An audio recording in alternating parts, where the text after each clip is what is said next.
السلام عليكم ورحمة الله. لكن نحن مشكلتنا شو هي؟ أننا نسينا الله فأنسانا أنفسنا. ولا تكونوا كالذين نسوا الله فأنساهم أنفسهم. فكروا معي بمعنى هذه الآية.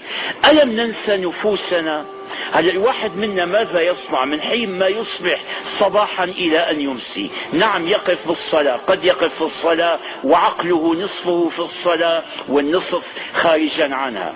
يمضي حياته في لقاء الناس. إذا لم يجد شيئا يعمل، واحد رايح عند طبيب الأسنان وعليه أن ينتظر ربع ساعة تثقل عليه، الربع ساعة يثقل عليه الزمان. ليش؟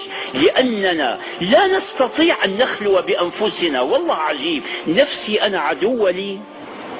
أريد عمري اللي رأس مالي أقطعه بأي شيء. واحد بيقول لك بإيش بدي أقطع الوقت؟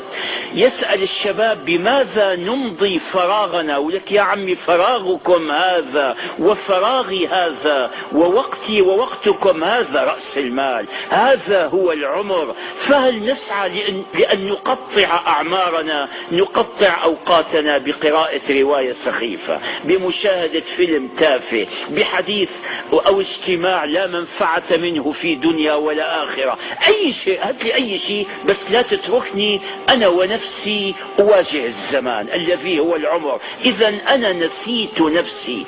هذه عقوبة من الله. نسينا ربنا فأنسانا أنفسنا.